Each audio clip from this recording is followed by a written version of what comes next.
ডিপিএলটা আজকে থেকেই মাঠে গড়াচ্ছে এবং একই দিনে 6 ম্যাচ 6টা ভেন্যুতে ঢাকায়, এইটা একটা রিমার্কেবল ব্যাপার যে যেহেতু দিন খুব কম পাওয়া যাচ্ছে, ফলে একদিনে 6টা ম্যাচ আয়োজন করা এবং 6টা মাঠ বিসিবি ভাড়া নিচ্ছে। ফলে বেশ কিছু একাডেমি, আপনি যদি ক্রিকেটার্স একাডেমির কথা বলেন, ক্রিকেটারদের একটা একাডেমি, আপনি যদি বসুন্ধরার মাঠের কথা বলেন, বেশ ভালো ফ্যাসিলিটি আমরা দেখেছি। এর আগে রংপুর রাইডার্স কিছু প্র্যাকটিস ম্যাচ খেলেছে, তারা প্র্যাকটিস করে।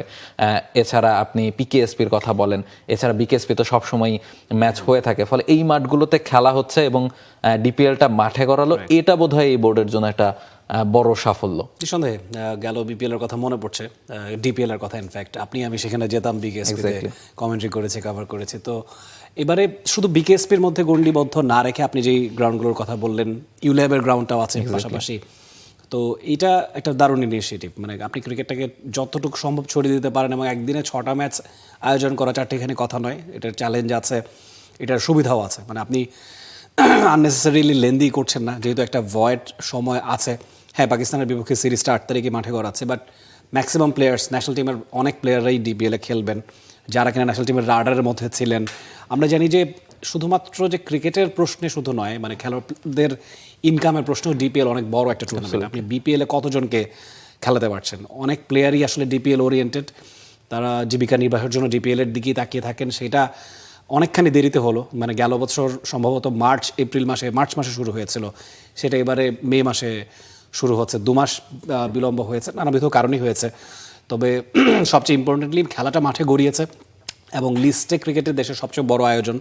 এবং আমরা জানি যে আমরা আসলে পরীক্ষার মঞ্চটাই ডিপিএল, মানে স্ট্যান্ডার্ড যেমনই হোক না কেন, কোয়ালিটি যেমনই হোক না কেন, সেটা নিয়ে অনেকে অনেক সময় প্রশ্ন ছুড়েছেন, কিন্তু at the end of the day পরীক্ষার জায়গা ডিপিএল, সেটা আপনাকে মানতে হবে। এবং সেটা শুরু হয়েছে, ইটস এ গুড সাইন। এবং যেই দলগুলো লড়াই করেছে আজকে প্রথম দিনে, কম্পিটিটিভ ম্যাচ হয়েছে, সবগুলো ম্যাচই আমি বলবো যে প্রাণবন্ত হয়েছে। এটা একটা ইতিবাচক দিক দেশের ক্রিকেটের জন্য। অ্যাবসলিউটলি, ডিপিএলটা মাঠে গড়ানো আসলে খুব বেশি ইম্পর্টেন্ট ছিল। আপনি যেটা বলছিলেন যে হ্যাঁ, এবার হয়তো বা নানা রকম সীমাবদ্ধতা 2 মাস অলরেডি পিছিয়ে গেছে এবং এখন একটা বর্ষার সিজন, ফলে খুব একটা উপযুক্ত সময় না ডিপিএল আয়োজন করার জন্য। বাট না হওয়ার থেকে আসলে আয়োজন করাটা অনেক বেশি ইম্পর্টেন্ট ছিল। আপনি যেটা বলছিলেন যে প্লেয়ারদের রুটি রুজির ব্যাপার, ফলে সব মিলিয়ে আমরা দেখছিলাম আজকে বেশ কিছু ম্যাচ। আমরা বসুন্ধরার মাঠে দেখছিলাম যে আবাহনী এবং ঢাকা লেপার্স তারা মাঠে নেমেছিল এবং সেখানে আপনি যেটা বলছিলেন যে ডিপিএলটা আসলে মঞ্চ প্রমাণ করার জন্য, এবং এখানে আসলে ওয়ানডে টিমের জন্য ব্যাকআপ প্লেয়ার কারা প্রস্তুত আছেন তারা একটা জানান দিতে পারেন। আপনি যদি আজকে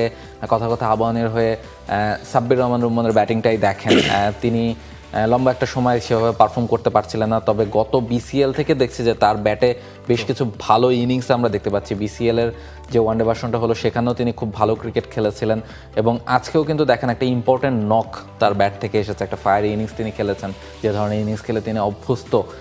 ফলে সব মিলিয়ে বাংলাদেশ দলও কিন্তু দেখেন ওয়ানডে বিশ্বকাপের আগে ওই নাম্বার 6, নাম্বার 7 পজিশনের জন্য একজন ব্যাটার খুঁজছেন, কিংবা বাংলাদেশের চিফ সিলেক্টর তো বলেইছেন যে তারা ওয়ানডে টিমের জন্য একজন বোলিং অলরাউন্ডার খুঁজছেন। ফলে এই যে পজিশনগুলো খালি আছে, যেগুলোর দিকে আসলে সিলেক্টররা নজর রাখছেন, এই ধরনের প্লেয়ারদের জন্য একটা বড় মঞ্চ যে আসলে ক্রিকেটাররা যদি প্রমাণ করতে পারেন ডিপিএলে, যদি স্কোর, সাব্বির রহমান আজকে যে ধরনের ব্যাটিং করেছেন, তিনি যদি পুরো টুর্নামেন্ট জুড়ে এমন খেলতে পারেন, হু নোজ যে তিনি আসলে টুর্নামেন্ট শেষে জাতীয় দলের ডাক পাবেন না। ঈদের পরেই একটা সিরিজ আছে, ফলে সেই সিরিজে তিনি যে জাতীয় দলের ডাক পাবেন না পাওয়ার কোনো কারণ নেই, তিনি যদি সেটা প্রমাণ করতে পারেন। ফলে এইটা একটা বড় ইম্পর্টেন্ট। এবং আমরা যে ওয়ানডে ফরম্যাটে একটা সময় ভালো ক্রিকেট খেলতাম, সেটার একটা বড় কারণ ছিল ডিপিএল। কারণ আপনি দেখেন 90s থেকে শুরু করে ওয়ার্ল্ডের বেশ ভালো ক্রিকেটাররা এসে ডিপিএল এ খেলে গেছেন এবং ডিপিএলটা বেশ কম্পিটিটিভ একটা টুর্নামেন্ট ছিল। ফলে এইটাই আসলে বাংলাদেশকে ওয়ানডে ক্রিকেটে ভালো খেলতে সাহায্য করেছে। ফলে এই টুর্নামেন্টেই আসলে আপনার দিন শেষে কিন্তু বাংলাদেশ ক্রিকেটের একটা প্রাণ। ফলে এইটা আলটিমেটলি মাঠে গড়িয়েছে এবং ক্রিকেটাররা সুযোগ পাচ্ছেন ম্যাচ খেলার, 11টা করে ম্যাচ খেলার সুযোগ পাবেন। ফলে এই সুযোগগুলো যারা কাজে লাগাবেন তাদের জন্য নিশ্চয়ই একটা বড় সম্ভাবনা থাকবে জাতীয় দলে ফিরে আসার। For more updates, subscribe to our YouTube channel and click on the bell icon. Follow us on Facebook and Instagram. Download T-Sports app to enjoy exciting games and highlights. Visit tsports.com.